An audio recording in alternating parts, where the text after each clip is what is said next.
Imagine knowing your own father was going to become a killer. Not someday. Soon.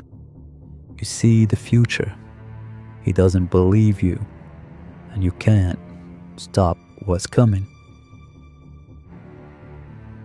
This is a true story from 16th century Korea. A boy so gifted. People said he wasn't fully human. But the gift came with a curse. He could see the blood before it was spilled. Was his death, years later, an accident? Or was it the only way left to pay for a sin he never committed? His name was Jeong Ryeom. People who knew him swore he could learn a foreign language in a single day. Some said he understood animals. When the royal physicians gave up on a dying patient, they called for him. One needle. That was all he needed.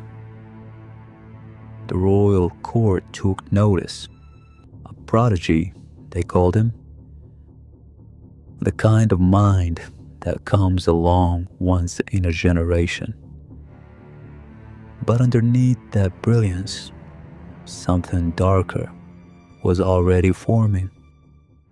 Because Jeong Ryeom's gift came with a curse, he could see what was coming, and what was coming was his own father. His father wanted one thing, power. And Jeong Ryeom had already seen where that hunger would lead. A new king was about to take the throne, and his father was quietly building a plan, one soaked in blood. A purge, dozens of scholars executed to clear his path to power. So the son did the only thing he could. He fell to his knees. He begged, "Please, stop. This will destroy our family. History will never forgive us." His father just laughed. Imagine carrying a truth no one else can see and having no power to stop it. That was Jeong Ryeom's prison. But what Jeong Ryeom chose to protect next, it wasn't his father. It was something else entirely. The year was 1545, and every word Jeong Ryeom had warned about came true. The purge his father engineered killed dozens of the kingdom's finest scholars. His father was rewarded. Titles, power, wealth. His son could not stop it. He could only watch it happen exactly as he'd seen it. So Jeong Ryeom did something no one expected. He walked away from the palace, laughing like a madman. He let the entire capital believe he had lost his mind. He disappeared into the mountains and cut off every tie to the world.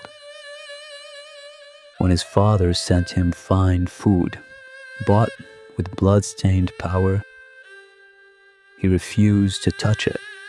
"It smells like blood," he said. "I can't eat this." For centuries, historians have debated why. One theory, this was an escape. A mind pure enough to understand animals and languages simply couldn't survive in a world built on cruelty. So he hid from it. But there is a second theory, one that suggests his madness wasn't a breakdown at all. It was a calculation. Theory 2, it was a performance. Jeong Ryeom knew exactly what happens to families like his once the political winds shift. If he stayed close to power, he'd fall with his father. So he made himself irrelevant, a harmless madman in the mountains, untouchable. Which theory is true? Maybe both. Jeong Ryeom had 4 younger brothers, but there was one relative he treated with strange, deliberate respect, his youngest brother's wife. His family asked him why. He gave them an answer none of them understood at the time. Our family's future, he said, will come through her. He didn't stop there. He personally chose a burial site for her family's clan and predicted it would bring them extraordinary fortune.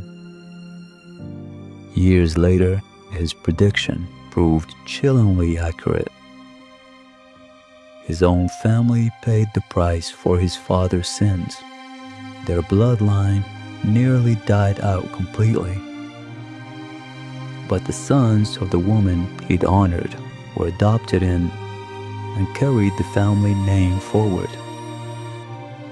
Her family, meanwhile, flourished for generations, eventually marrying into royalty itself.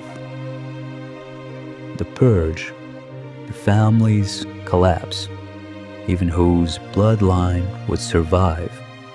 Had he seen all of it coming, or was it simply coincidence? In 1549, his father finally died. Jeong Ryeom followed him within the year. He was only 44, and according to legend, he predicted the exact hour of his own death. He simply sat down and stopped breathing. Just as he'd foreseen, his father's honors were stripped away after death. The family that chased power lost everything. The son who chose madness was the only one remembered with honor. He could see everything coming, and it cost him everything to watch it happen. Was his madness a collapse, or the most rational choice a man in his position could make? If you could see the future, but no one would believe you, what would you do? Let us know in the comments. This has been Hidden Kingdom Files.